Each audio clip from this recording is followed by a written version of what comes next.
Tá Alô? fazendo- Então, gente, vocês Reinaldo, estão me ouvindo? estou te ouvindo perfeitamente. Reinaldo, antes de você reiniciar, eu quero só terminar o meu comentário aqui, que a gente estava aguardando você entrar. Então é o seguinte, pessoal, todas essas proposições que o Reinaldo está colocando aí, algumas são verdadeiras, outras são pegadinhas, ou seja, não, ele está colocando aí um colega famoso para poder fazer uma proposição, mas não quer dizer que necessariamente o colega está Coisa endossando tá isso. danado, senhor. Outra coisa também é o seguinte: não faz sentido nenhum você colocar riboflavina, você fazer um Alô, túnel, estão me ouvindo agora? Estamos te ouvindo Estamos. perfeitamente, Reinaldo. Você está me ouvindo, Reinaldo? Reinaldo, Alô, alô? você Doutor tá, Reinaldo, nós estamos te ouvindo. Parece que o senhor que não está nos ouvindo. ele deve, A internet dele deve não ter voltado direito, não. Ô, Gustavo, faça favor, liga lá para o Reinaldo. Ele deve ter desabilitado lá o áudio dele. Pedir ele para reabilitar o áudio. Então, pessoal, só terminando aqui meu raciocínio. Não faz sentido nenhum você fazer uma tunelização, seja manual, seja com o Fento segundo, e você colocar riboflavina no túnel, e mesmo que você faça um fast crosslinking, isso não faz sentido nenhum. Ou seja, sem querer citar nomes, nós temos alguns colegas lá Alô? no. Reinaldo, Voltou aí? estamos te ouvindo. Ah, ótimo. Então, beleza. Só um minutinho, Reinaldo. Só Pro- concluindo aqui. Pois Então, não. nós temos aqui alguns colegas lá no Ocular Laser que eles fazem o tratamento em dois tempos, ou seja, até por uma questão de convênio, eles eventualmente fazem um túnel lá no Ocular Laser com fento segundo, depois levam esse paciente para um outro local onde tem um vínculo com algum determinado convênio e realiza lá o implante do segmento de anel nesse outro bloco cirúrgico. E alguns colocam também a riboflavina, ao fazer o túnel, eles colocam a riboflavina, fazem um curativo e mandam esse paciente para um outro centro cirúrgico para colocação do anel e, eventualmente, também fazer um fast crosslink lá. Não é nem fast crosslink, é super fast crosslink de 2 minutos. Agora, realmente não existe evidência científica nenhuma que comprove que se você colocar riboflavina no túnel e fizer lá um crosslink de 2 ou 3 minutos, que isso vai realmente melhorar o resultado, ok? Então é isso. Então vamos lá, Reinaldo. Então, vamos lá. Vamos para o próximo agora. Deixa eu só fazer uma É... observação. Ah, pois não. Só para colocar o Efekan Korkut 7, ele é turco e é um dos que tem maior publicação em número de anéis de olhos operados. Olha só. Então, ele tem uma Perfeito. experiência muito ampla em termos de anel, né? Aham, Anel. tem certo. É, Você vê que é só gente aqui que tem bala na agulha. Não estou trazendo ninguém aqui que não seja muito experiente. Você vê como é que a é, coisa é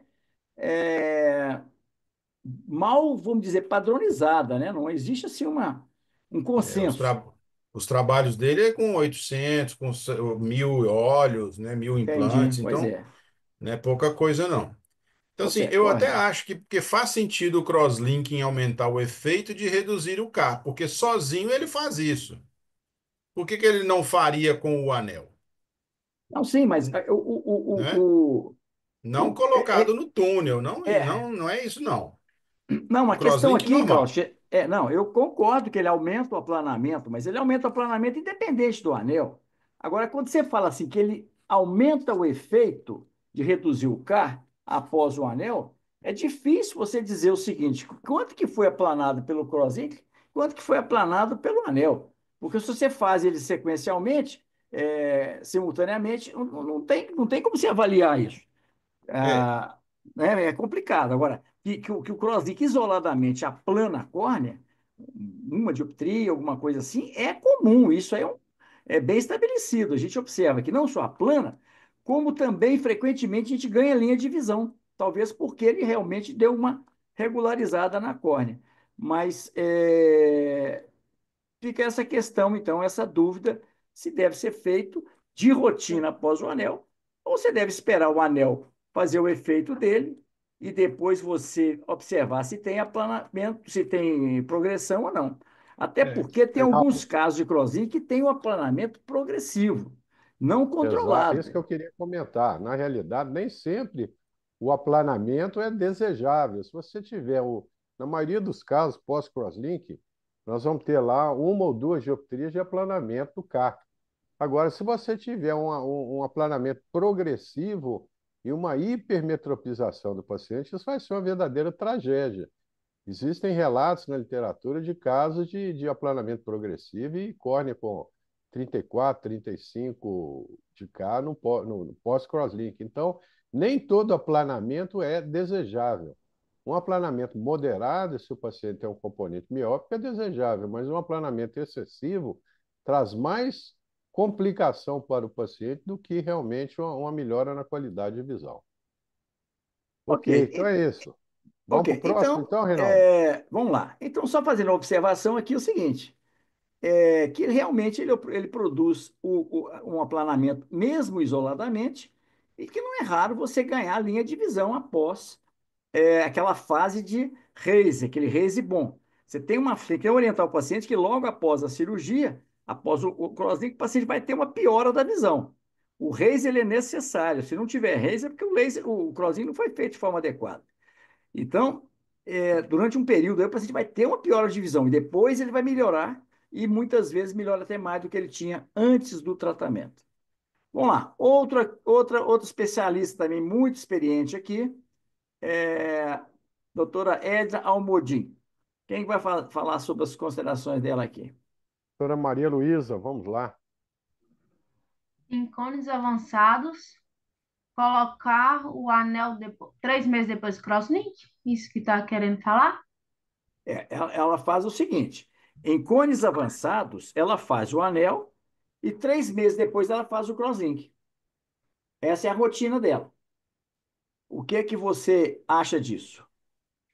Eu não concordo. Eu não concordo com nenhuma ação que esteja combinada. Faz o anel se tiver a progressão do cone, que aí você faz crosslink.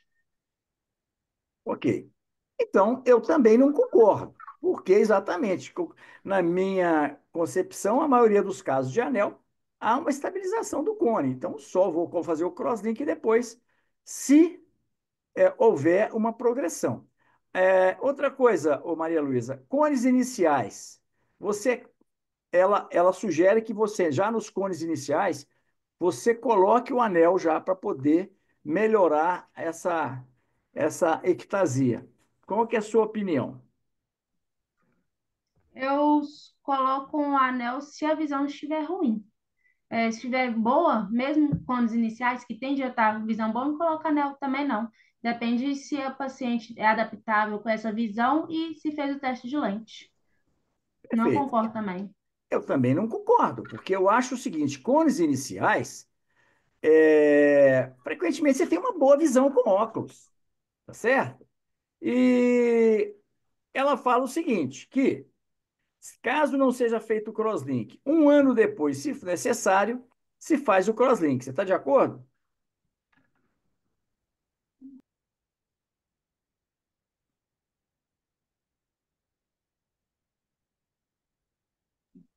Maria Depois Luísa? do anel, estava desligado meu mute. Depois do anel, coloca um ano, se for necessário, o crosslink O que você acha disso? em cons iniciais. Então, o crosslinks não indica se tiver progressão Ou se apenas. necessário, se tiver progressão, né? Mas aí, por causa desses cones iniciais, se tiver uma visão muito boa, você vai indicar crosslink e vai dar raise, entendeu? Esse que é o meu pensamento. Por ser cone inicial, Você contraindicaria, então, o crosslink? sim. Bom, alguém não concorda com a Maria Luísa? Eu tenho uma visão de que se é necessário, sim, cross-linking. Então, E, Marinhos, a gente tem que tomar cuidado com aquilo que a gente chama de perda de oportunidade. O crosslink ele tem que ser feito precocemente. É exatamente nos cones iniciais que é o ideal para você fazer o crosslink. Ah, uma Mas a visão gente está faria boa, uma visão exatamente. E eu 20/20? quero que ela continue boa. Por isso é que eu acho que o crosslink deve ser feito nessa situação. Entendeu? Você vai ter uma pior da visão? Sim, vai ter, mas você vai orientar a família sobre a necessidade de evitar a progressão do cone, antes que seja necessário, às vezes, colocar um anel, porque já progrediu. Então, é, você vai acompanhar o paciente. Cone inicial, eu não vou fazer nada, vou só acompanhar o paciente. Progrediu? Crosslink. Mesmo sabendo que o paciente pode ter uma piora da visão. Mas se você não fizer o crosslink e estiver progredindo, possivelmente você vai deixar esse paciente para um ceratocone mais avançado, onde o resultado refrativo do anel é muito pior do que você estabilizar a doença com o crosslink. Ok. Continua. Você entendeu, Maria Luísa? Você Entendi. concorda? Bom, Eu ficaria meio receosa, tipo um 20/30 eu indicaria, mas um 20/20 eu sei que tem que ter progressão e a gente tem que barrar. Mas esse que me colocou uma interrogação em minha mente, mas concordo totalmente. bom. Outra coisa, cones mais iniciais com boa cuidade visual. Você faria o crosslink? Se tiver progressão. Se a gente estiver vendo progressão, se necessário, crosslink. Perfeito. Então, e se o cone for mais inicial, mas a divisão estiver ruim, ou um autoastigmatismo ou anisometropia, mesmo sendo um cone mais inicial, nesse caso você tem indicação de fazer o anel, porque você não quer apenas estabilizar o cone, você quer também ver se você melhora essa alta metropia, você pelo menos dá uma visão ao paciente, uma visão binocular. Então, pacientes que têm, por exemplo, uma anisometropia importante, muitas vezes eu desconsidero o planejamento do anel e coloco um anel de arco longo com maior espessura possível, para ver se eu consigo fazer com que esse paciente tenha uma metropia semelhante entre os olhos. Ok? Porque não adianta você estabilizar o ceratocone com uma miopia muito alta, que esse paciente ou não vai usar esse olho, vai ficar suprimindo, ou vai ter necessidade de ficar usando lente de contato. Tá certo? Muito É, bem, vamos para frente. A outra coisa, Maria, que você concorda com isso aqui? O anel tem melhores resultados nos cones mais iniciais,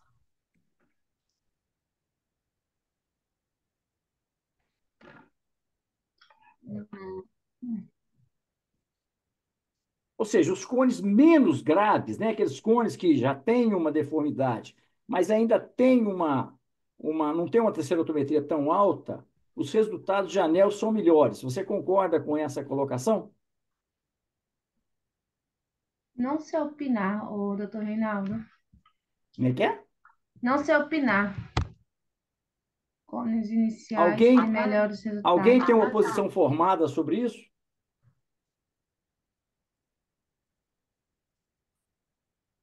Carlos, O doutor Reinaldo, esses melhores resultados é no sentido de acuidade visual ou no sentido de estabilização?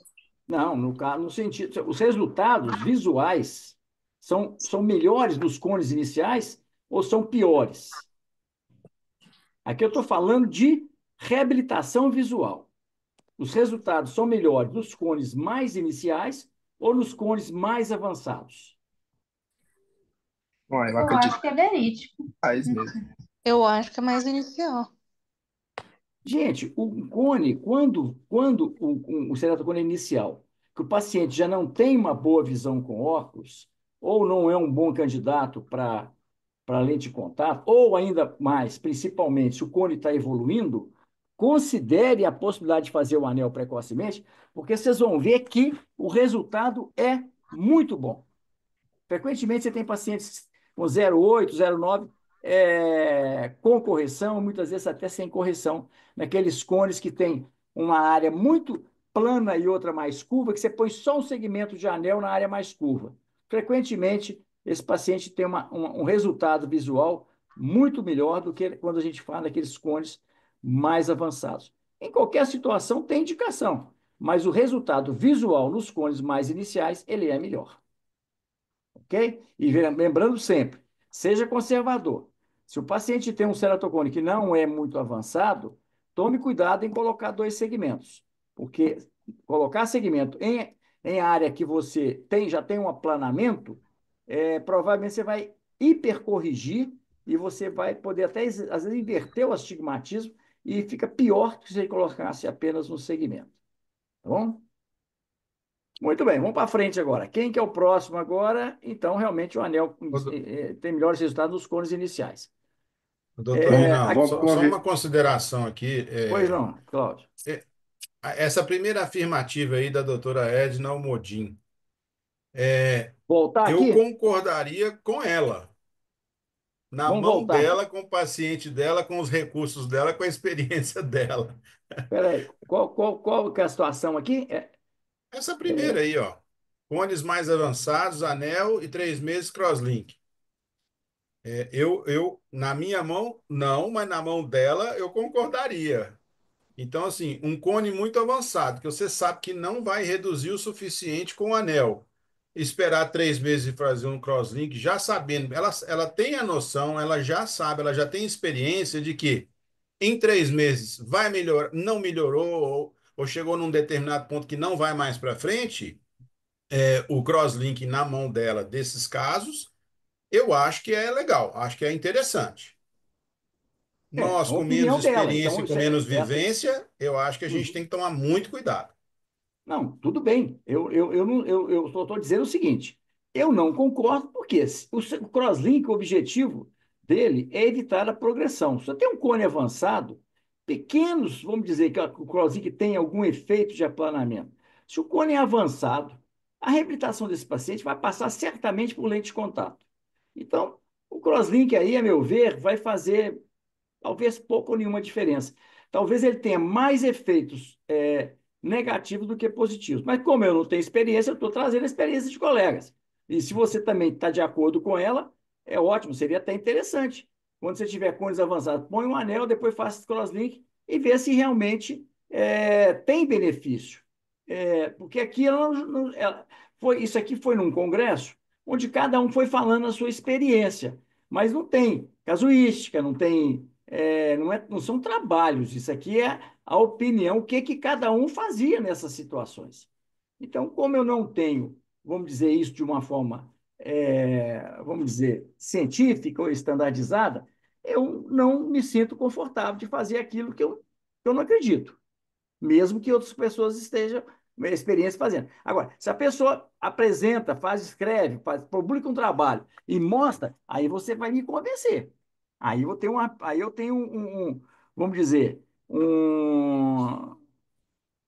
uma linha de raciocínio para mim poder me basear, mas só basear no que eu acho, eu continuo não é, achando que só o fato de ser avançado não vejo indicação do crosslink, a menos que, evidentemente, ele continue progredindo. Mas seria interessante fazer alguns casos de crosslink, eu acho que no caso, um cone avançado. E outra coisa, lembrando que cones avançados, frequentemente, têm cones muito finas. Eu não sei até que ponto que você vai trazer benefício, até que ponto que você pode estar trazendo alguma iatrogenia. Nós temos que lembrar que nós tratamos pacientes jovens, que vão estar aí muitos anos, com expectativa de vida de muitos anos. E essas tecnologias que não têm vamos dizer, um follow-up, não tem um estudo científico comprovando, você pode expor pacientes também a riscos, né, que vão aparecer muitos anos depois, né? Bom, mas de toda forma, então fica aí então essa consideração do Cláudio que deve ser respeitada. Então vamos para o próximo aqui agora. Da Edna também. Quem que vai falar esse caso aqui agora, não? Vamos convidar aqui o Vinícius novamente, ou o Rádio. Pode ser o Rádio, o Vinícius acabou de falar aí. Vamos lá, Rádio. Vamos lá. Olha, esse primeiro aqui foi a colocação anterior da Edna, aqui embaixo. Se por acaso se for necessário, então eu concordo. Eu imagino que você também concorde. Sim, Agora, essa colocação embaixo aí, Rádio, o que você acha dela? ó, PRK mais crosslink simultâneo. Retardo na cicatrização 50%, RASE 75%. O que você acha? Você concorda com isso ou não? Não, simultâneo não. Não, não, sim. Mas você Ah, tá, concorda com entendi. essa afirmativa que Sim, sim. quando você faz o crosslink associado ao PRK, você faz o PRK, em seguida faz o crosslink. Você Aham. tem retardo da cicatrização em 50% e um RASE em 75%. Você acha que procede essa colocação? Acho que sim, porque o crosslink aumentaria o RASE, né? Esse é o grande problema e que é um grande risco. O RASE pós-PR, o crosslink, quando você faz um crosslink associado ao PRK, a chance de RASE aumenta significativamente. Então, eu não tenho experiência, mas por isso mesmo eu sou contra. Eu acho que não se justifica, porque você está aumentando o risco de complicações e, se você precisar, depois que houver a cicatrização, você acompanha o paciente. Precisou, você faz no segundo tempo, né? Essa minha, o que eu acho, é a minha, vamos dizer, o meu raciocínio é esse. Não sei se. Estou falando o seguinte: vocês não têm que seguir o que eu falo. Eu estou expondo aqui o ponto de vista de diversos colegas experientes e eu estou fundamentando a minha conduta. Alguém quer fazer algum comentário sobre essa colocação aqui da Edna e também da consideração que eu fiz do que eu faço?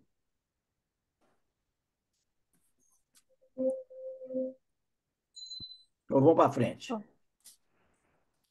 Arnaldo, se quiser também, Gustavo, se quiserem falar alguma coisa, vocês só Reinaldo, levantar a mão. voltando então, o PRK mais o crosslink simultâneo realmente não faz sentido nenhum, até porque você vai ter um raise muito pior do que aquele raise benéfico que a gente tem no crosslink convencional, e a chance de você ter uma opacidade corneana e realmente piorar em muitas condições dessa córnea, realmente eu acho que não vale a pena o risco.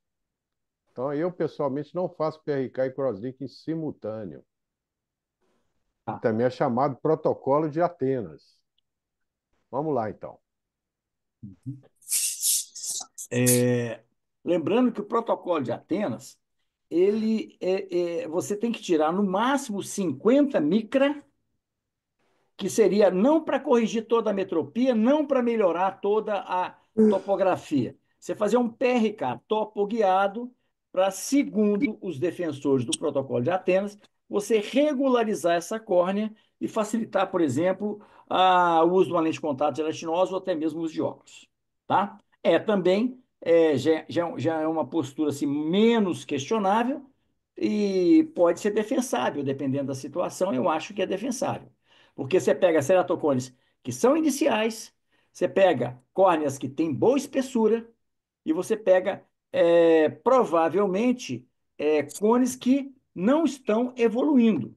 Então, na década de 2000, a quantidade de publicações de PRK em cima de ceratocone inicial era grande, era considerado um procedimento seguro.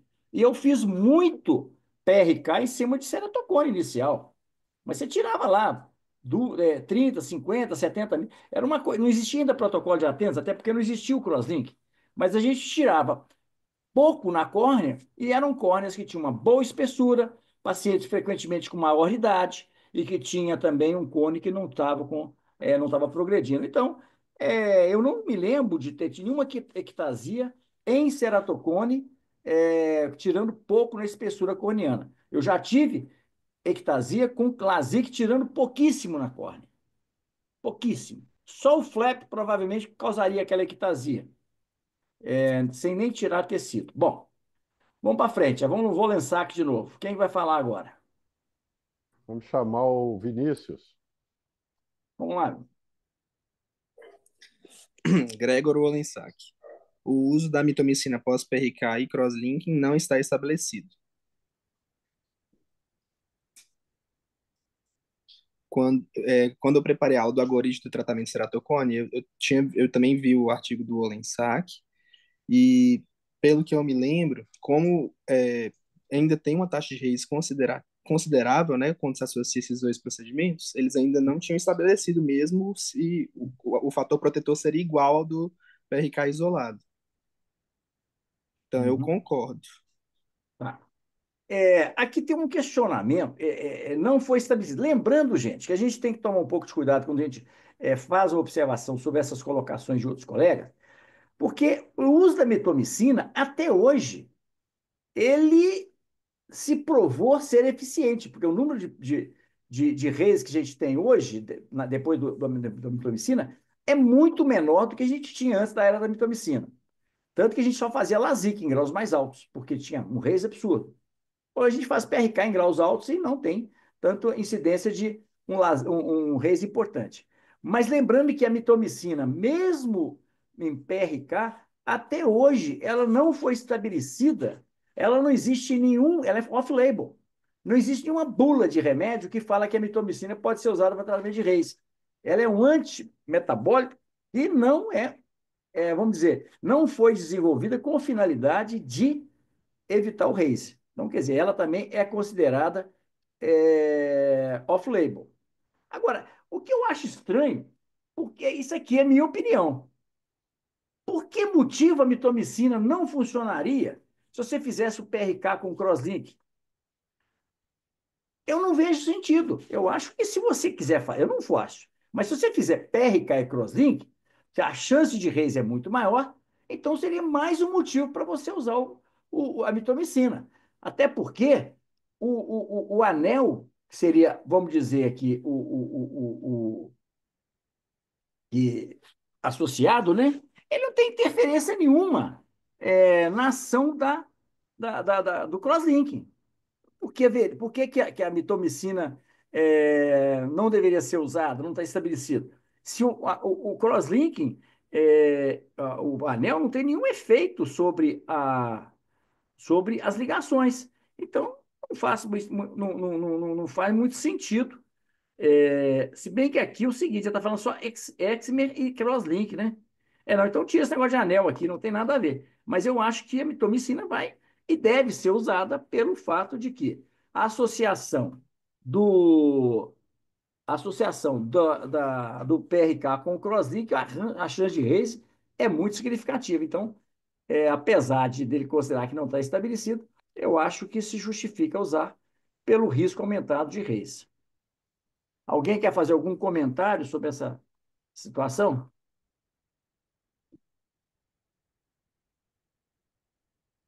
Bom, se ninguém quer fazer nenhum comentário, vamos para frente. Agora, o tratamento do ceratocone com Exmer mais crosslink. Olha o que o teu Saller fala. Quem vai comentar isso aí agora? Pode ser o Rafael, Hadi. Então, vamos lá, Rafael. Relação até 30 micra é seguro? Maior que 60 micra haverá ectasia.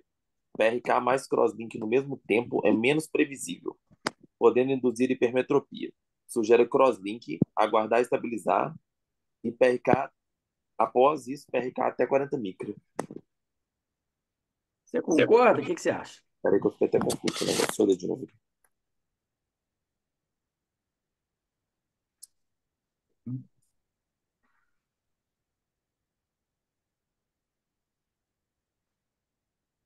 Rafael?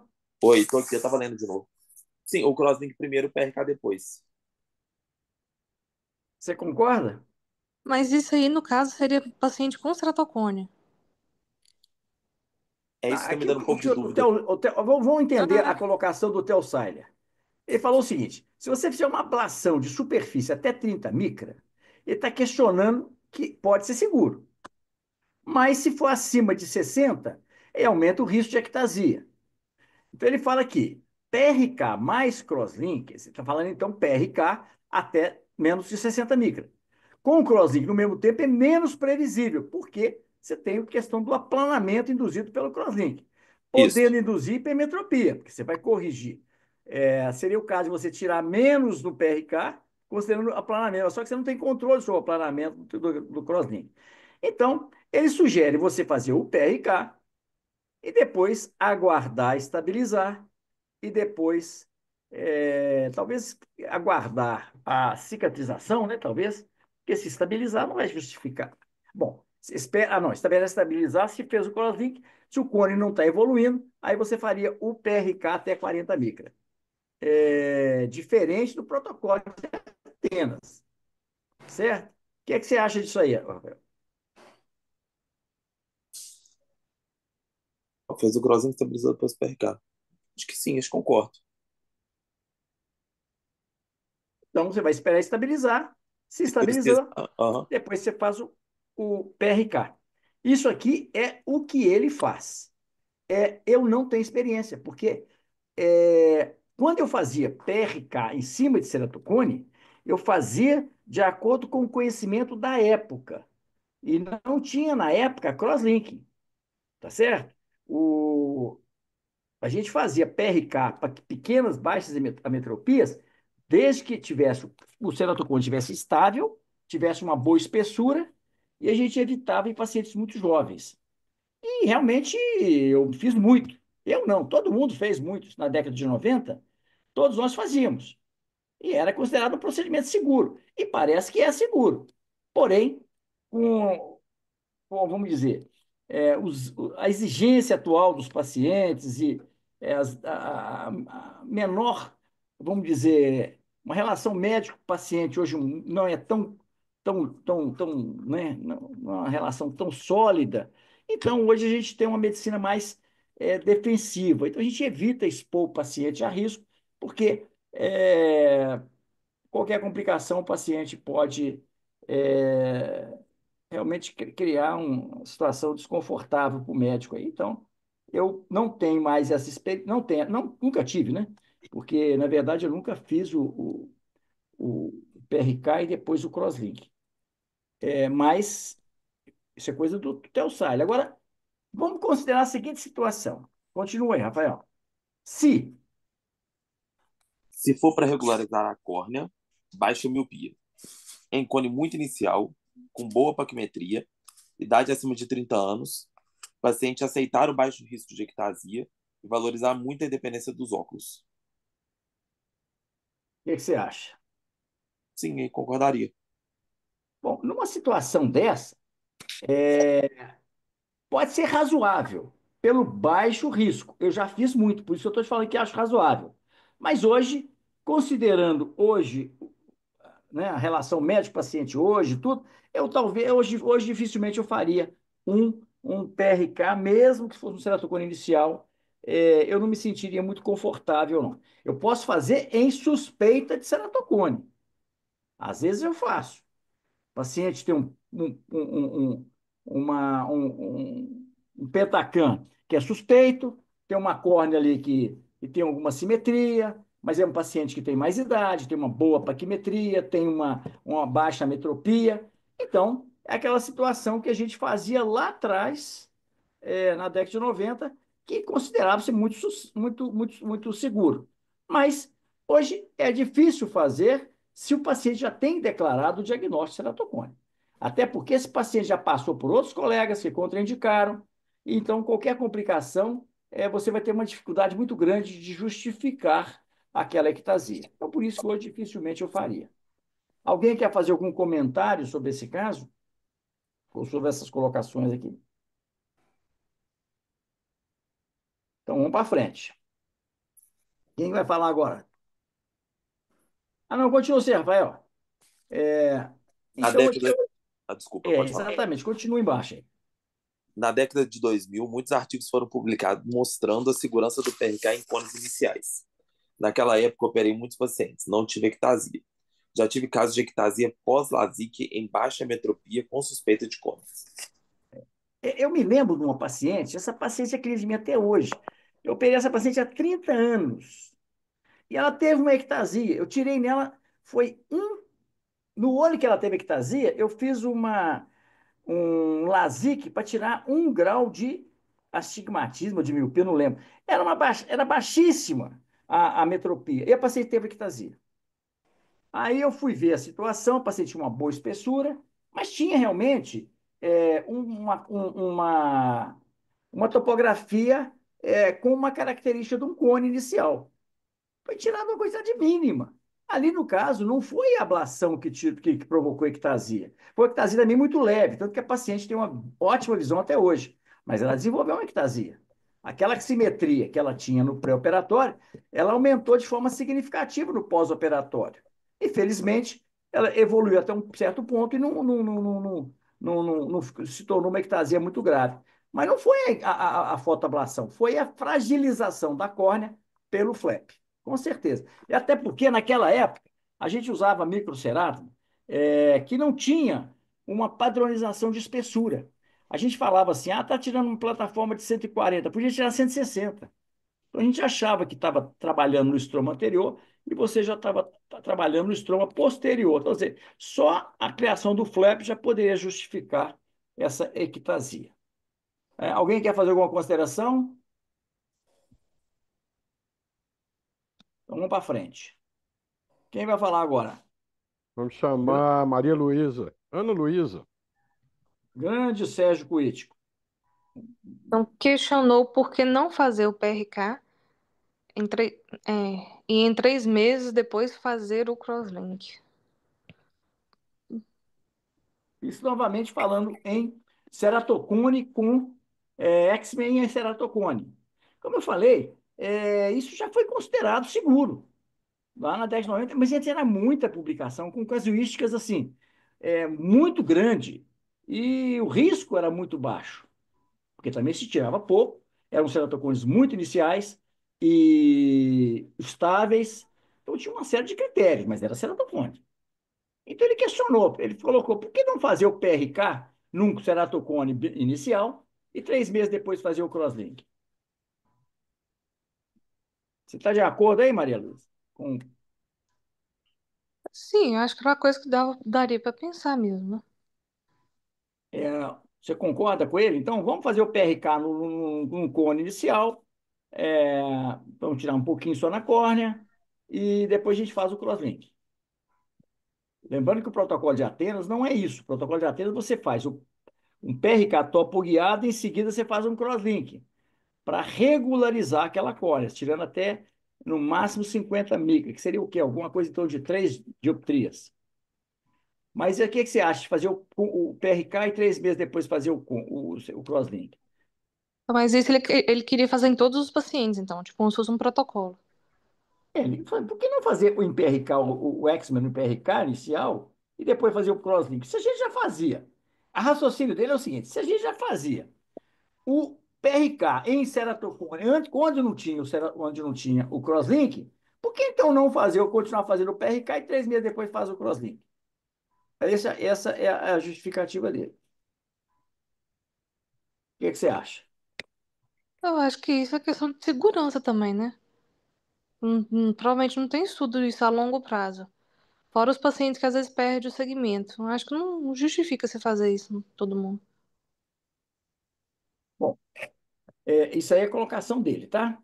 Bom, eu também acho que, primeiro é o seguinte, fazer o PRK em ceratocone já é uma situação, assim, pelo menos questionável. E se você faz o crosslink depois, você está assumindo que aquele procedimento não é seguro.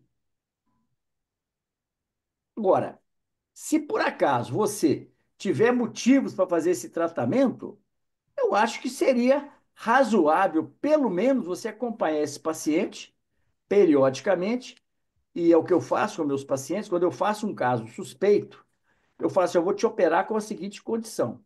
Você vai voltar aqui nos primeiros, pelo menos, 3 anos. Porque o ceratocone, quando ele desenvolve, ceratocone pós-refrativa, ele acontece nos primeiros meses a primeiros anos. Então, se você acompanha esse paciente de perto, em caso de uma ectasia, você vai conseguir pegar esse paciente antes que essa ectasia leve a uma baixa de visão importante.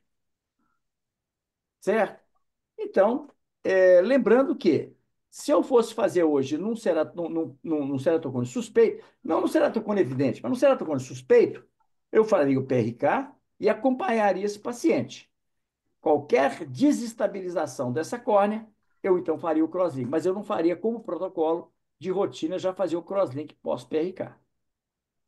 Tá certo? Talvez fosse mais indicado em criança, mas em criança a gente normalmente não faz, né? O PRK. Muito bem. Alguém quer fazer algum comentário sobre essa situação? Doutor Reinaldo, tem só um questionamento. Pois É, não. sei que é difícil falar de previsibilidade quando a gente está falando de dois procedimentos combinados, né?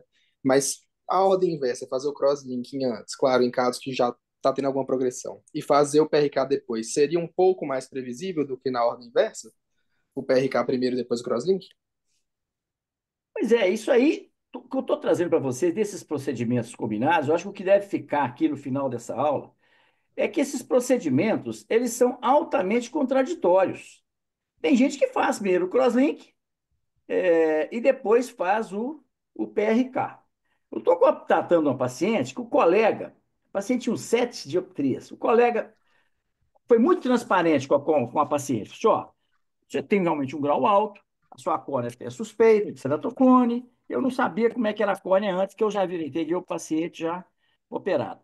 Mas o certo é que a paciente desenvolveu uma ectasia. E a paciente estava muito tranquila. Por quê? Porque o médico preveniu a ela. Tanto que ele fez primeiro o crosslink, depois ele fez o PRK. Mais 7 graus, né? A córnea estava com 300, menos 400 micras. Então, quer dizer, eu acho que aí também houve um avanço de sinal. Tudo bem, você orientou e tudo, mas 7 dioptrias de uma córnea fina, não sei se o crosslink aí ajudou muita coisa. Até porque você faz o crosslink. Depois você faz uma fotoablação profunda na córnea, provavelmente aquela córnea submetida ao crosslink, aquele estroma ali, ele provavelmente vai embora na fotoablação e vai ficar a área vai ficar o estroma posterior, que é menos resistente. As pontes transversas, né, as ligações, são menos resistentes. Então, você está tirando primeiro na córnea que é mais resistente. E junto com ela deve sair também esse crosslink, eu não sei quanto do crosslink vai ficar, né? Uma das preocupações do protocolo de Dresden era que você protegesse o endotélio, ou seja, não chegasse próximo do endotélio. Então, o ideal é que o crosslink atue realmente nas camadas mais anteriores do estroma. Você faz o crosslink e depois faz uma ablação de 100 micra, vai embora essa área que estava submetida ao crosslink. Bom, então, como é que nós fazemos? Bom, então, eu não faço de rotina, quer dizer, nem excepcionalmente, eu não faço o PRK mais em cone e muito menos faço depois o crosslink, porque eu não tenho experiência nessa. Eu não sou contra, na minha experiência eu não faço mais, mas assim, eu não tenho experiência também, porque, como eu falei, eu fazia PRK em ceratocone, mas na época não tinha crosslink, né? Muito bem. Bom, quem vai falar agora?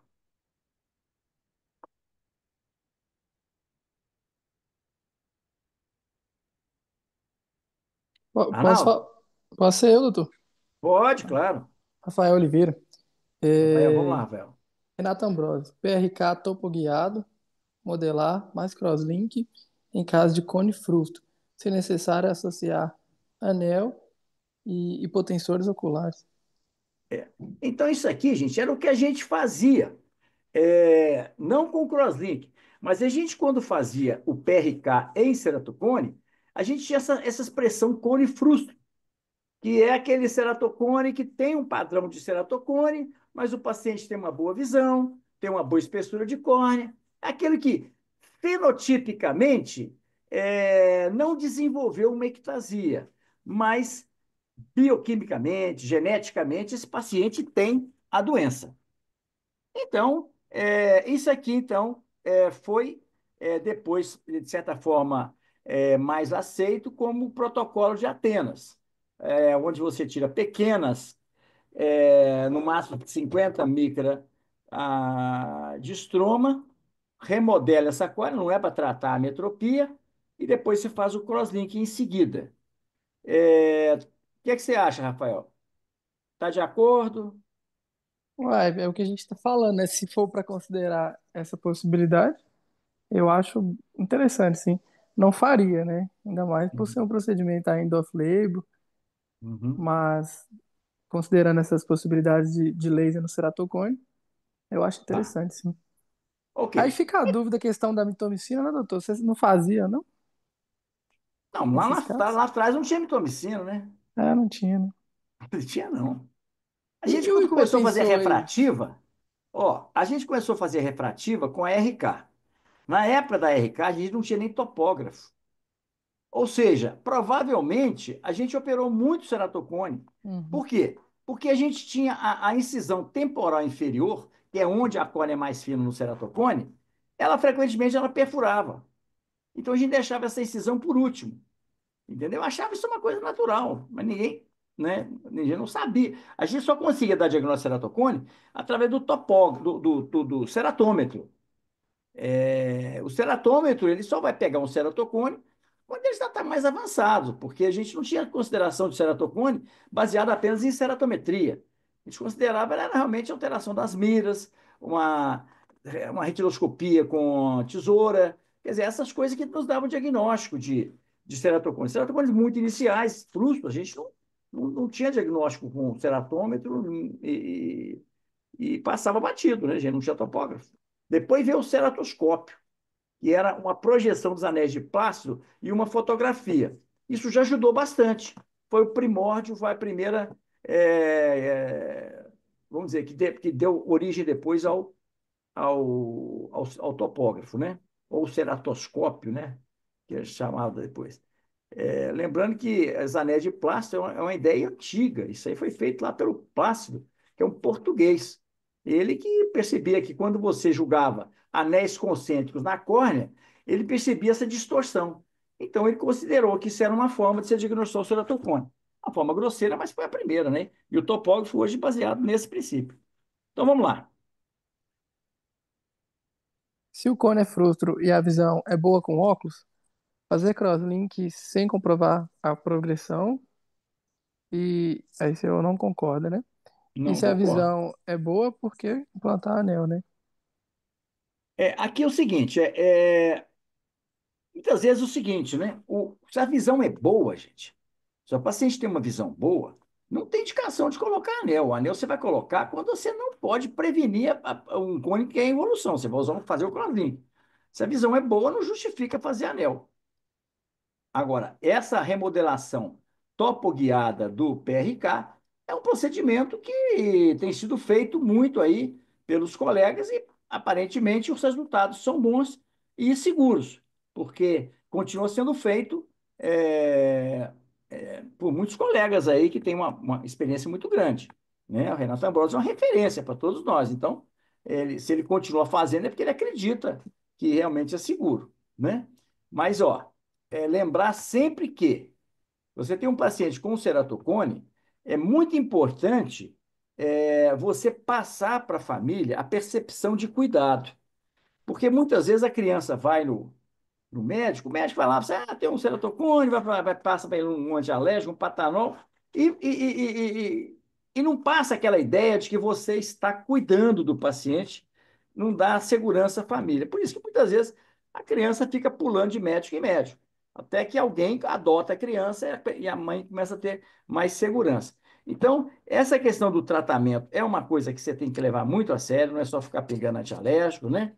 Essa orientação de não coçar, ensinar a criança, a própria criança, a fazer esse movimento próximo à glabela, aqui, apertando o osso nasal, isso tira da criança a vontade de coçar.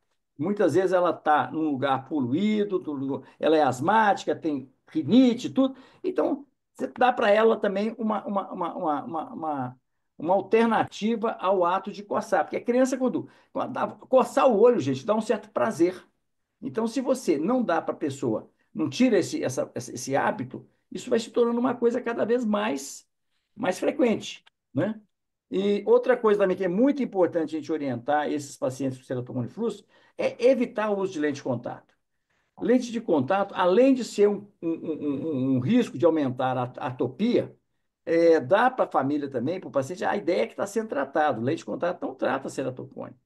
Assim como o óxido também não trata. Então, é muito importante deixar essas informações claras, que para os pacientes isso não é claro.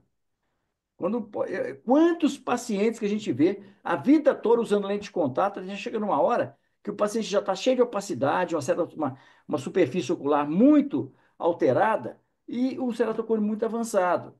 Então, isso aí foi perda de oportunidade, não é o que a gente deveria fazer, tá certo? Isso aí não cuida, o paciente, só que a família não sabe, ela acha que a criança está enxergando bem por causa da lente, está bem adaptado. Então, tem que dar informação, e quanto mais informação você dá para o paciente, mais ele se sente cuidado, maior a fidelização que ele tem com você. Ok? Vamos lá para o nosso grande Sandro Coscarelli. Quem vai falar agora? Pode ser o Maria Luísa. Vamos lá, Maria Anel, Luísa. anel pós-transplante. Usa anel de Ferrara com zona óptica pequena. O que você acha? O ceratocone pós-transplante. Gente, isso é uma coisa que a gente ficava. Eu tive muito isso. Eu falo assim, gente, mas por quê? Será que eu transplantei uma córnea com ceratocone? É uma possibilidade. Mas tinha paciente que ficava bem durante um tempo e depois a córnea desandava. Começava a gerar um astigmatismo, você ia ver que fazia a topografia, estava lá o ceratocone. Então, você pode ter uma recidiva, né, no transplante. Isso não é tão Eu raro, não. concordo, eu acho que eu já vi, eu já vi anel em transplante. Pois é, o que você acha? Você deve fazer o anel em transplante quando você tem um caso de ceratocone, pós-transplante? Concordo. É uma indicação muito boa, gente. Muito boa. É, Agora, o grande problema do anel pós-transplante é você fazer o anel manual. O transplante, gente, tem algumas pessoas que aquele transplante parece que não cicatriza nunca. O botão, eu já tive um caso, acho que eu mostrei para vocês, de uma médica, que eu fiz um transplante há muitos anos, 30, 40 anos atrás. E mais recentemente, há sei lá, uns 10 anos, mais ou menos, ela veio com a astigmatismo muito alta e eu fiz um anel manual, não tinha fento na época. E quando eu estava tunelizando manualmente, o botão quase que saiu, quase que em 360 graus. Quase que eu fiquei com o botão na mão aqui do paciente, né? Mas o certo é que tive que tirar a espátula rapidamente, refazer a sutura e com um risco grande, né, de uma expulsiva, de uma série de complicações, endoftalmite, etc. Eu não estava entrando ali esperando que isso ia partir para a cirurgia intraocular. Então, hoje, eu definitivamente, pós-transplante, eu só faço com fento. A gente tinha aquela preocupação de achar que o fento não ia cortar por causa da cicatriz, ele corta. Às vezes fica uma trave ou outra de tecido que você passa a espátula e consegue romper aquelas traves de tecido. Então, funciona bem com fento. Então, eu acho que é altamente indicado você fazer quando você tem uma ametropia alta, principalmente astigmatismos altos, o anel dá um resultado melhor do que a cirurgia laser. Com certeza. Ah, bom. Maria Luísa, o que você acha? O anel é melhor do que que o LASIK para corrigir a ametropia pós-transplante?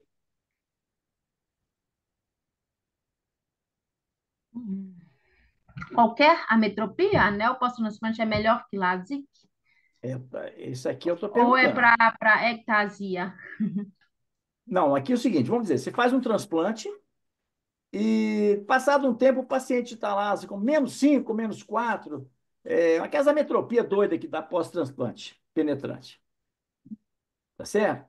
E aí Uhum. você tem um paciente que tem um transplante transparente, mas se ele tiver uma visão boa no outro olho, ele passa a ter visão monocular, porque ele não consegue fazer fusão com uma metropia tão grande. Então, para que você, paciente possa utilizar esse olho, é importante que você melhore essa metropia. Eu te pergunto, o que é que você deve fazer, então, no caso de uma metropia pós-transplante? Você deve fazer o O anel, anel ou o ou fazer LASIK? ou fazer o LASIK, ou fazer o anel, depois fazer o LASIK, ou fazer o LASIK, depois o anel. O que é que você acha que deve ser feito? Acho que depende muito. Eu nunca faria manual, tanto o anel quanto o LASIK, faria sempre com o laser. Tá? É, Se tiver somente a ametropia, faria LASIK. Se tiver ectasia, faria anel. Mas eu não sei de falar, porque eu não tenho experiência, qual seria melhor, o anel ou o LASIK. Então, eu vou te falar. Eu fiz muito LASIK pós-transplante. O resultado imediato, a curto prazo, é maravilhoso. O paciente fica encantado. Você corrige lá -5, -4, -1 com -7, aquelas ametropias muito, muito altas, né? Grandes astigmatismos, grandes miopias. Você corrige muito bem, porque geralmente o botão do anel do transplante ele tem uma espessura muito boa. Então, você pode tirar muito na córnea. O problema é que aquela cicatrização da interface doador-receptor, aquilo ali parece que não cicatriza nunca. Depois do LASIK, passa um tempo, aquele grau do astigmatismo, aquela metropia volta. E o paciente fica uma visão muito ruim. Então, nem o PRK, principalmente, o PRK então é pior ainda. O PRK, além disso, está muito reis também. Então, a cirurgia refrativa pós-transplante, você tem que tomar muito cautela, porque realmente os resultados não são bons. Eles são bons a curto prazo, a longo prazo o resultado é muito ruim. Então, um anel após transplante é melhor do que o LASIK, tá certo? O Sandro faz isso aqui também. O Sandro é cheio de ideias, né? Ele é muito engenhoso. Olha o que ele faz também. Continue, Maria. Se tiver alta metropia com muito cilindro pós-transplante, realiza flap, mais anel, espera estabilizar, levanta e faz exame laser. Você entendeu o que ele faz? Entendi. Ele Ele faz levanta um com o flap, anel e faz o crosslink depois. ele faz um flap, ele faz um flap e no estroma ele vai medir a taquimetria no estroma e vai implantar um anel no estroma. Uhum. E ele rebate o flap, sem aplicar laser. Depois de um tempo, Ele ele vai levanta de ver novo. quanto que o anel corrigiu e depois ele levanta o flap e faz o laser. Eu não tenho experiência, mas eu fico pensando o seguinte: você levantar o flap, você já tirou ali 120, 140 micra. Depois você tem o que você vai tirar, que você vai ter que deixar por cima do anel ali no estroma. E depois você vai tirar o estroma, onde você fez o flap com laser. Geralmente são anetropias altas, porque você não vai fazer isso para tirar uma anetropia baixa. Eu acho que assim, fica difícil. Provavelmente, o que ele faz é o seguinte: é uma zona ótica bem pequena para que o laser seja aplicado na área interna do anel.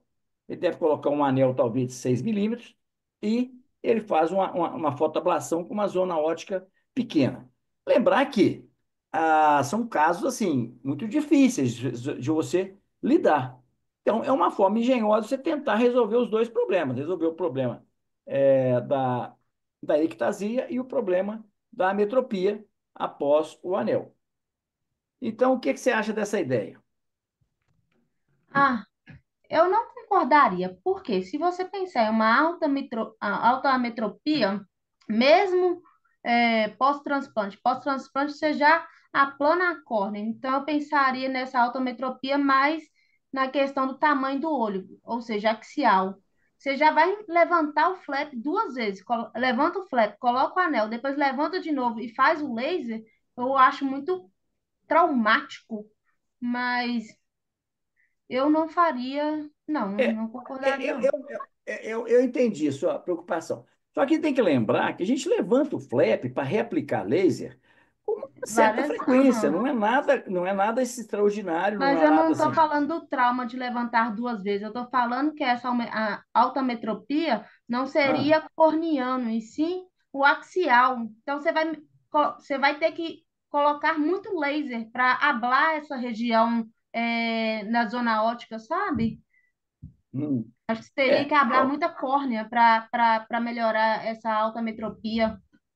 talvez você tivesse, talvez até ter mais cuidado também lá com o polo posterior, né? Se for uma metropia muito alta, causada por um aumento axial. Bom, é uma situação que eu não tenho nenhuma experiência. Nenhuma, zero. Agora, eu acho que antes de você pensar em tratar uma metropia do transplante, você tem que ver uma questão que é muito importante. Como é que é a visão do outro olho? Porque se a visão do outro olho é boa, os pacientes frequentemente desenvolvem a visão monocular. Então, se o paciente está assintomático e esse paciente não tem queixa da baixa de visão do olho transplantado, eu não faço nada, eu só falo com ele, ó, se precisar pôr uma lente de contato, uma coisa qualquer, a gente vai colocar uma lente de contato. Se ele for sintomático, a minha primeira opção, nesses casos, é fazer uso de lente de contato, seja gelatinosa, seja corneana ou seja escleral. A segunda opção, por uma alta metropia, se não for possível a lente, aí sim eu vou fazer o LASIK, mesmo sabendo que o resultado dele é limitado.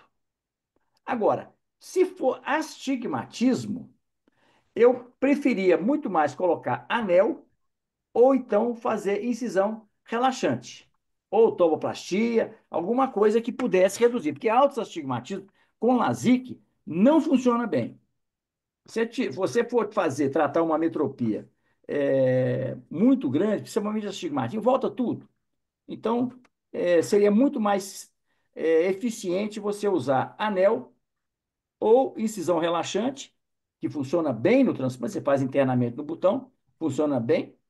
Existem nomogramas, né, que você usa para fazer esses arcos, quantos minutos de arco para fazer, e a profundidade geralmente é a mesma, se faz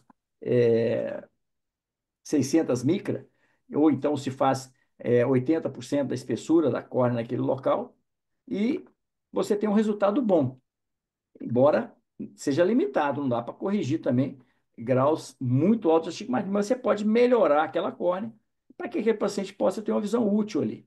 Mas a minha primeira indicação, pela previsibilidade, é o uso de lente de contato. Isso se o paciente, bom, esse for o olho bom do paciente.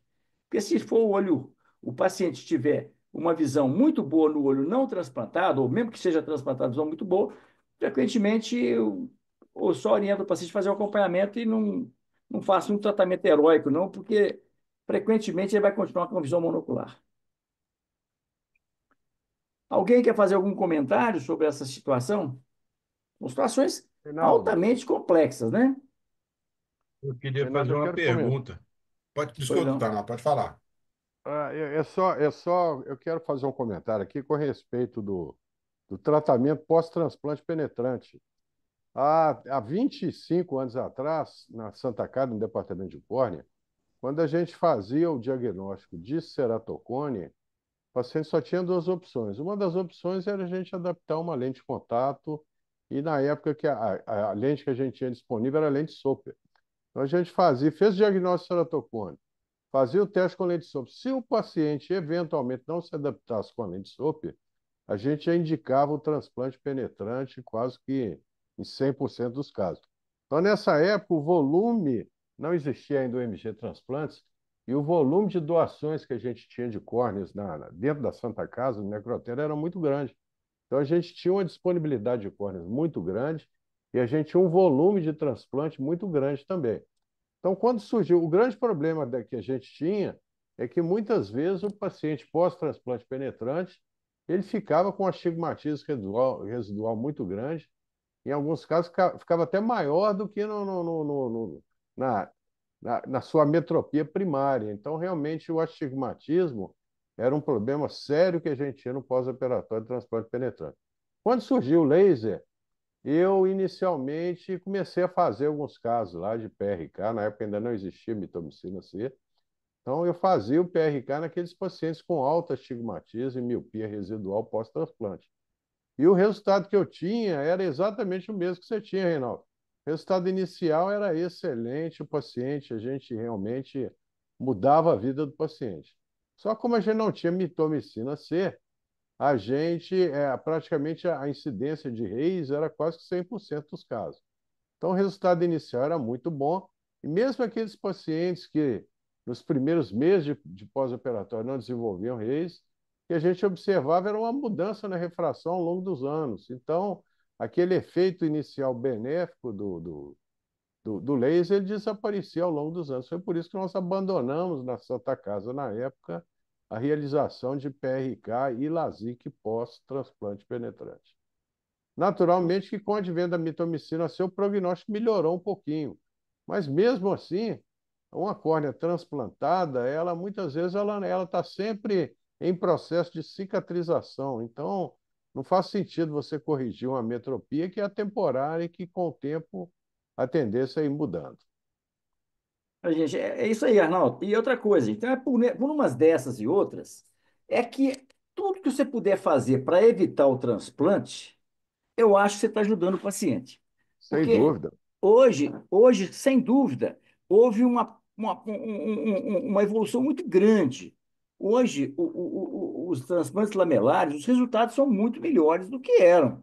Hoje se Com consegue fazer, certeza. tem muito menos raise. Hoje a qualidade ótica da córnea é muito boa. Mas ainda assim a gente vê vários transplantes maravilhosos do paciente do ponto de vista funcional, altamente dependente de lente de contato.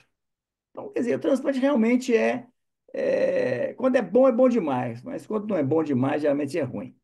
Não tem aquela coisa mais ou menos, não. Bom, vamos para Exato. frente. Vamos convidar aí Deixa o eu. Rafael Oliveira para o Só um próximo. segundinho, só um segundinho. Vamos lá, Cláudio. É, ainda com relação ao caso anterior, hoje a gente tem lente fáscica. Vocês veem alguma possibilidade, algum benefício do uso da lente fáscica no caso de alta metropia aí, nesse paciente pós-transplantado? Isso é usado. Vários colegas, eu acho que eu vou até falar sobre isso aqui na frente. O grande problema que eu vejo é o seguinte: você vai colocar uma lente fáscica, é um investimento que o paciente cria uma expectativa muito grande. E você frequentemente tem córnea muito aberrada. Você tem uma metropia e tem também uma qualidade ótica que não é das melhores. E eu teria dificuldade de convencer um paciente a colocar uma lente fáscica pós-transplante pelo resultado óptico, visual. Porque se esse paciente, por exemplo, você colocar nele uma lente de contato, com certeza a função visual desse paciente vai ser muito melhor do que com a lente fáscica no transplante. Então, é uma possibilidade? É. O paciente não tem condições de usar lente de contato? Sim. Se deve considerar, porque pacientes, às vezes, com uma metropia muito alta, tratar com excimer laser é aquela história, você vai ter um resultado temporário. PRK de forma alguma. E o LASIK também, para altas ametropias, também o resultado não é bom.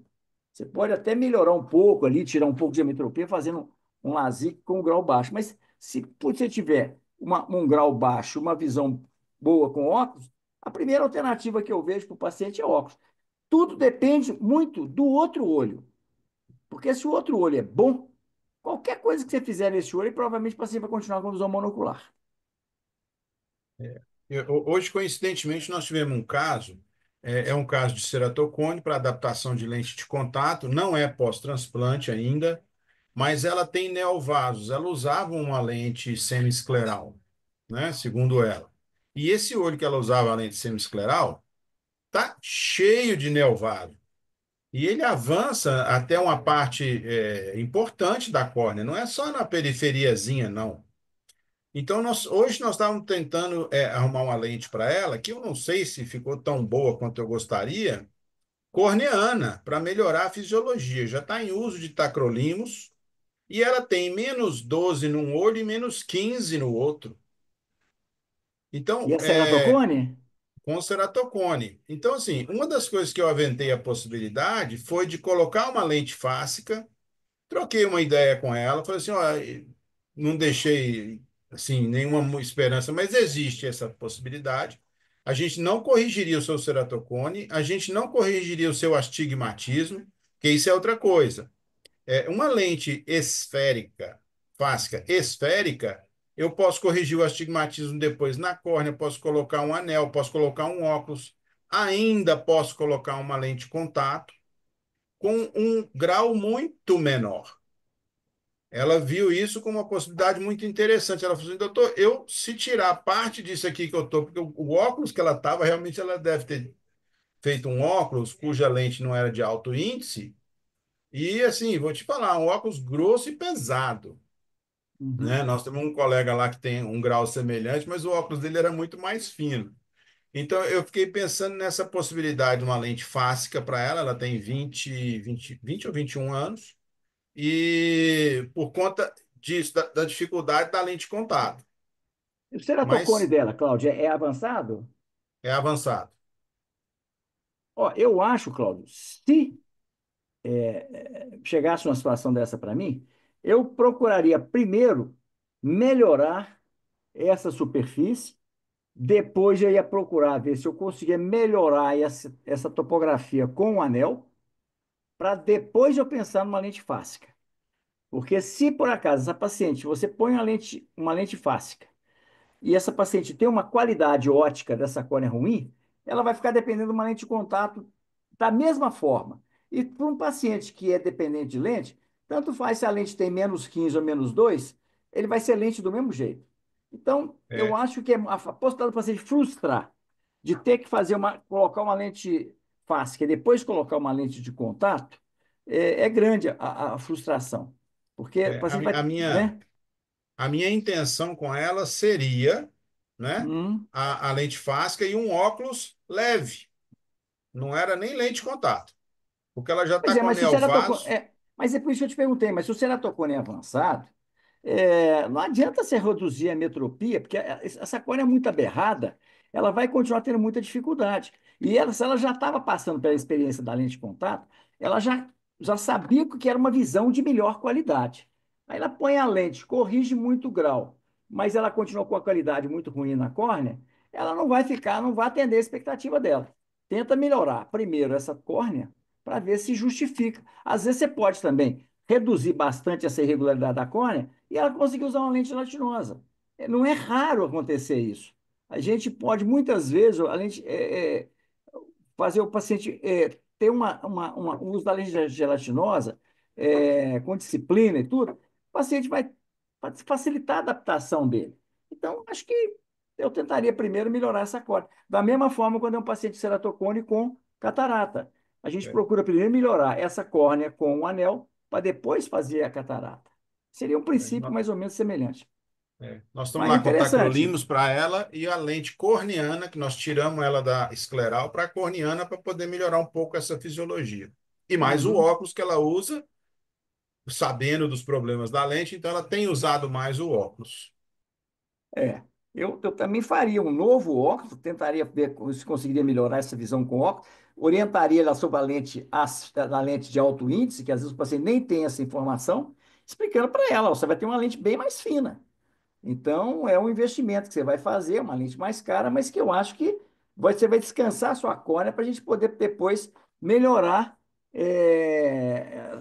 continuar usando lente de contato, mesmo corneana, com a córnea toda, uma superfície alterada, ela vai continuar alterando essa superfície. Vai ser difícil, né? Tem que tentar suspender, usar a lente o mínimo possível, até suspender realmente o uso da lente. Muito bem, vamos continuar aqui agora com o Sérgio Crítico, que ele fala que o risco de Reise no PRK pós-transplante é alto. Alguém quer fazer algum Rafael comentário? Quem quer? Oliveira, vamos lá, Rafael. Concordo. Ah, deve ser bem alto mesmo o risco de reis. Perfeito. É muito alto. Então, Não, mas a gente, interface, né? não faça PRK, porque primeiro, o resultado ele é temporário. E às vezes você faz, o grau regride e o Reise permanece. Então, você pode ter uma situação bastante desconfortável com o paciente, tá? É, Continue, Rafael. Agora o Paulo Ferrara, Em caso pai de da criança. em caso de astigmatismo pós, isso é o quê? Transplante penetrante? Transplante penetrante. Em caso de astigmatismo pós-transplante penetrante, colocar o anel e não o excimer. Você concorda? Eu sou mais a favor da lente, né? Mas das opções cirúrgicas, eu acho que o anel é mais interessante do que o laser mesmo. Perfeito. Então, eu tenho vários casos pós-transplante e o resultado realmente é muito melhor do que o laser. Porque o resultado ele é mais, vamos dizer, mais consistente. Ele não perde muito efeito com o tempo. Pelo contrário, ele melhora com o tempo, né? Agora, como eu falei com vocês, gente, tratar pacientes com esses casos desafiadores pós-transplante, o tratamento depende muito do outro olho. Se eu tenho um outro olho ruim, o olho único, esse é o olho único do paciente. Puxa vida, você tem que investir muito nesse olho. Mas se o outro olho é bom, frequentemente esse paciente não vai se beneficiar em nada desses tratamentos heróicos. Você vai melhorar temporariamente e não vai trazer grandes melhoras na qualidade de vida desse paciente. Então, se é um paciente que não tem sintoma, não tem queixa, eu mantenho aquele olho como se fosse uma step. Fica com esse olho assim, se precisar, numa emergência, uma coisa qualquer, a gente tem o que ser feito. E se o paciente tiver condições de ter reabilitação com óculos, é a melhor alternativa. Se não tiver, com lente. Se não tiver, anel. Se não tiver, incisões relaxantes ou trabalhar na interface, na doadora e receptora, quando às vezes você tem um afinamento muito grande na captação entre córnea doadora e receptora, isso gera um astigmatismo muito grande. E tem casos que o transplante é tão assimétrico que às vezes a única alternativa realmente é um outro transplante.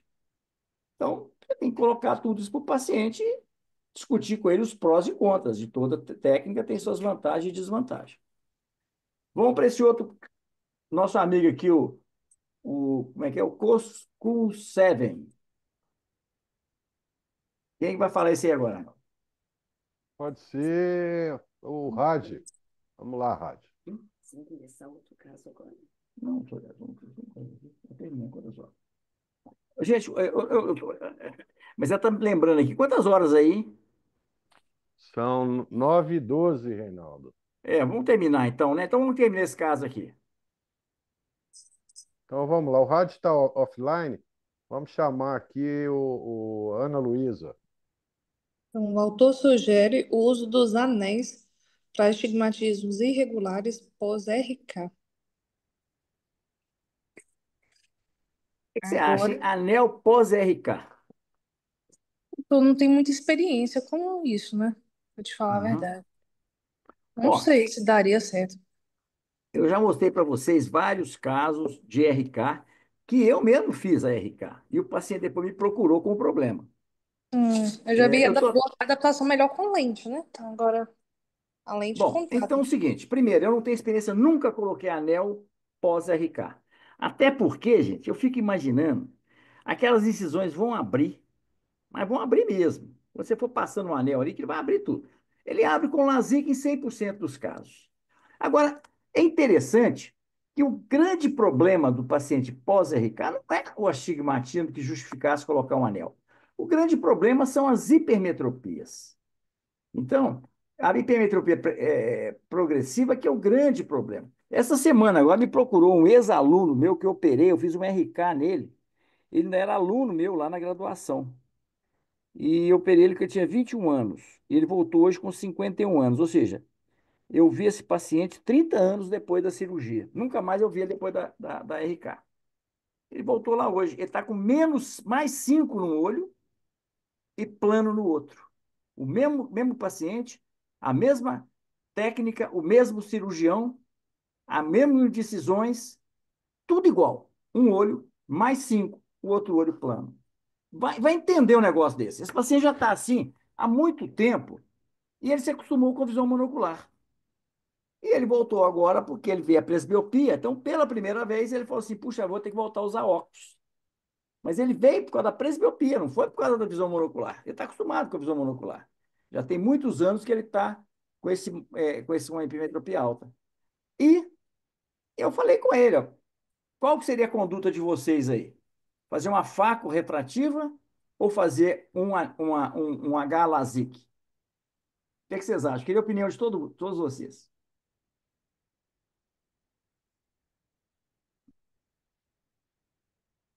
Vamos lá, pessoal. Ana Luísa, qual que é a sua opinião? Vamos ver. Ele não tinha catarata, ou tinha? Não, tinha catarata não. Por incrível que pareça, ele tinha visão de 0,8 com mais 5. Vamos lá, Eu, gente. ten- Pode eu falar. tentaria a adaptação da lente. Tá. Alguém mais? Vou deixar claro para vocês, assim, para aumentar a discussão, é o seguinte: esse paciente não considera a menor possibilidade de colocar lente. Ele só voltou por causa da presbiopia. E ele não considera a possibilidade de lente de contato, não. Quantos falou assim: ah, se não anos? tiver jeito, eu prefiro 50? colocar um óculos. Ele está com 51 anos, visão cristalina totalmente transparente. Bom, Ele quer uma eu vou opção falar. clínica ou opção cirúrgica? Não, ele quer uma solução para o caso, mas ele não considera a possibilidade de lente de contato, não. Ué, se não for lente de contato, é óculos. Se não for óculos, é cirurgia. Sim, Óculos é uma boa. mas que cirurgia? Lente é foco refrativo. Tá. Então, é o seguinte, é, eu coloquei para ela essas possibilidades. Só que é o seguinte, eu optei pelo H-LASIK. Por quê? Esse paciente está com uma córnea, acho que de 30 dioptrias, 31 dioptrias, uma coisa assim. A córnea dele é plana. Você tem ideia, a qualidade ótica dessa córnea deve ser péssima. Ele tem 0,8 de visão, mas cheio de halos. Ele, mesmo que ele conseguisse usar um óculos com essa anisometropia, ele provavelmente ele ia continuar preferindo não usar o óculos para manter a visão monocular. Tanto que ele não estava reclamando da visão. Estava satisfeito com a cirurgia. Mas sim, que plano. Por que que ele veio? Por causa da presbiopia. Então, eu falei com ele, ó, fazer a cirurgia de catarata vai corrigir seu grau, mas você vai ter uma visão ruim nesse olho em função dessa córnea sua que é muito plana. Então, vamos melhorar a asfericidade dessa córnea, fazer um H-LASIK, corrigir, de preferência, fazer aí um pouco mais, talvez planejar para fazer mais 6, deixar você com um pouquinho de miopia nesse olho, vai resolver o seu problema da presbiopia, pelo menos vai atenuar bem, e futuramente, quando for necessário, faz a catarata com uma córnea bem mais fisiológica. E vai ser feito agora. Essa turma que tiver terminando aí, que eu não sei se vai dar tempo, ele está marcado a cirurgia dele. Vai ser um H-LASIK com fento, tentando uma hipermetropização, uma miopização dele, se for possível. Mas vamos voltar aqui para esse último caso aqui, que é terminado a RK aqui. Esse eu só lembrei agora porque esse paciente teve aqui essa semana. Então vamos lá. Pós-RK. Então o problema maior é a hipermetropia. Então você tem que perguntar: tem catarata ou não tem catarata? E se tiver catarata, não tem jeito, né? Mas e se não tiver catarata, o que que você poderia fazer? Então, eu considerei para esse paciente, então, porque ele tinha uma córnea extremamente plana, fazer uma H-LASIK, tentar fazer uma báscula, né? E se ele tivesse catarata, só se fosse uma catarata muito importante, porque se não fosse, eu tentaria, mesmo que eu não melhorasse muito a visão dele, eu ia tentar convencê-lo a fazer uma H-LASIK primeiro. A córnea dele é muito plana, né? E agora, se ele não tivesse interesse em cirurgia, eu ia propor para ele uma lente rígida, uma lente escleral. Agora, anel, pós-RK, eu não sei, seria minha última opção. Eu preferia até um H-LASIK, que eu também com misto, né, com o reginostigmatismo, do que com o anel. Eu não sei colocar esse anel, como é que vai ser essas incisões, não. Eu teria medo de mexer. Bom, gente, vocês viram que o objetivo aqui foi a gente mostrar como é que é complexa essa questão de exames, de procedimentos combinados. É, Aqui está aqui falando de lente artesã, né? Artesã mais crosslink. Tem muita combinação aqui de tratamento, né? Mas vamos só terminar com a conclusão disso aqui. Quem podia ler isso para nós rapidinho aí? Pode ser o Rafael Oliveira. Vamos lá, Rafael. Vamos lá. É, O melhor, na minha opinião, Dr. Reinaldo Cieiro. Número um, estar atento aos novos tratamentos com espírito crítico. Não sabemos a segurança ao longo prazo dos tratamentos combinados.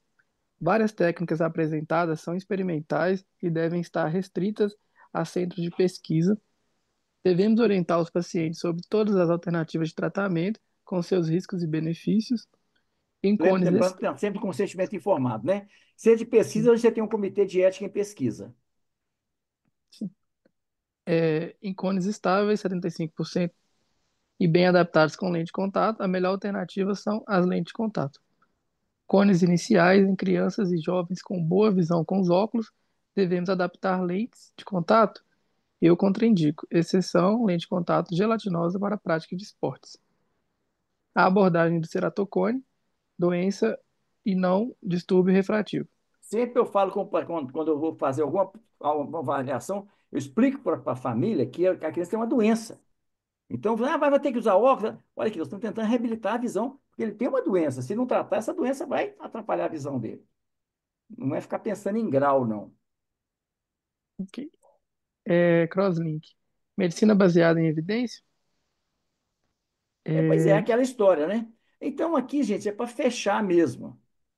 O objetivo nosso aqui, né, de Cláudio, Arnaldo, Gustavo, meu, é a gente ensiná-los técnicas de cirurgia refrativa e tratamento que estejam embasadas, né, em evidências. A gente não dá para a gente fazer clinicamente tratamentos que são experimentais. Isso é meio complicado, né? Não vou nem falar do ponto de vista ético, mas do ponto de vista legal mesmo, isso é meio complicado. Lembre-se que quando você vai propor algum tratamento desses mirabolantes aí, são pacientes jovens, pacientes que têm uma grande expectativa de vida, tá? E tratamentos não aprovados pelo Conselho Federal de Medicina devem ser restritos a centros de pesquisa com aprovação por um comitê de ética em pesquisa. Assim que funciona. Então, eu já fiz várias pesquisas, mas sempre trabalhando dentro de um trabalho como um comitê de ética em pesquisa que aprova aquele protocolo. Tá certo? O paciente sabe que está sendo feita uma pesquisa. Então é isso aí, gente. O objetivo é realmente trazer essas situações confusas, complexas, para a gente poder ver que não existe a verdade absoluta. Cada um tem sua verdade e com a experiência vocês também vão descobrir no caminho de vocês. Perfeito, Reinaldo. perfeito, Ô, doutor. garotão, o meu neto aí. Muito bem, gente. Então, uma boa noite para vocês. Então, Quero conversar é... com Obrigado, vovó. Reinaldo. Boa Você noite Falou, fazer aí. isso, gente. assim. Um Boa abraço noite, para doutor. vocês, Boa então. Boa Boa noite. noite. noite. Ô, Henrique, fala com o vovô. O que foi, meu negão? Vovô, Oi, Ele tá te ouvindo, pode falar. pode falar, estou te ouvindo. vovó. Fala, meu negão. E olha, o papai tá doido pra desligar o trabalho. Ah, tá? Você está trabalhando com o papai aí? Aham. Pois é, mas eu tô sentindo falta de você aqui, viu? Para me ajudar a dar comida para os peixes aqui. Olha lá.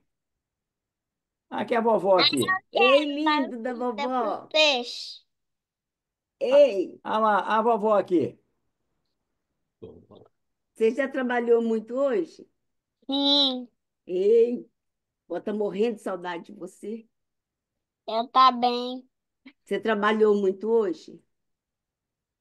Hein? Não, papai. Porque hoje, porque vocês Ainda sabiam, conversando. vocês sabiam que agora eu tô no primeiro período. Como é que é? Você tá no Eu primeiro tô, período? Você passou aham. de ano? Já? Campeão. Parabéns, tô orgulhoso de você, viu? Parabéns. E, Que dia que você e, vai vir cá e, na casa do e, vovô? e tá bem. Como é que E é? tá bem. E Tô tá todo... O bem. que tem? Eu vou embora de dia agora. Ah, você sai da escola de dia? É? Sim, Sim? sim, Você está no primeiro período? sim. E você vai para aula de manhã cedo ou na hora do almoço? Da hora do almoço. Você vai na hora do almoço. Você almoça e vai. Maravilha. Uhum. Tô com saudade de você, viu, companheiro? Quem que é o Só, companheiro do só, só, vovô? só que também tem que escovar dente, Ah, né? tem que escovar dente. Tem que almoçar e tem que escovar dente. Aí você vai para a escola para o primeiro período. Primeiro período de menino grande. Uhum. Não, não é? Mas você já é Uhum. grandão, né? Hã? Você já é grandão? Sim. Sim. E, Ah, vo- e, Você, e eu ganhei 5 coleguinhas novos. você 4 ganhou meninas e um menino. 4 meninas? Isso E um, me- tudo? e um menino. E um menino? E São eles são 5. legais? Uhum. Você arranjou mais Como é que você amiguinho? mexe? Pois é, eu não estou mexendo, minha filha. Está entrando sozinho. Ei, E, e, você- e vocês sabem como o menino chama? Como é que ele chama seu amiguinho? Caetano. Caetano? Caetano? Olha Aham. só. E as meninas, você sabe o nome? Fala com ele, você tá acabando. Não. Você não sabe o Ah, nome das meninas? Uhum. Elas são bonitinhas? Uhum. São? E o Caetano? Gente boa? Tá bem. O Caetano é gente boa? Uhum. Ah, maravilha. Beleza. Que dia que você vai vir cá na casa de vovô aqui em Scarpas? Do dia que eu tiver de férias. Ah, De é? férias, né? Ah, você tem Uhum. que estar de férias, né? Uhum. É uma boa ideia no dia que você tiver de... Ou então o dia que for feriado, né? Baixo. Uhum. É. Aqui é um beijo da vovó. Dorme com Deus. Boa aula pra você, viu, negão? Sim. Vovô tá com saudade de você, viu? Um beijo pra Henrique, você. Uhum. Henrique, Que dá um beijo na Gabriela. Ah, é? Dá um tá beijo. bom. A Gabriela tá bem? Aham. Então tá. Então tá. Fica com Deus aí. Um beijo pra você e uma boa aula pra amanhã, viu? Assim. Então tá bom. Boa noite, Gustavo. Boa noite, pessoal. Vou desligar aqui então, Reinaldo. Valeu, Arnaldo. Boa Obrigado. Boa noite a noite, todos aí, gente. viu? Valeu, gente. Uma boa Até tchau, noite a quarta. vovô. vocês, então. Obrigado. Tá todo mundo escutando isso aí?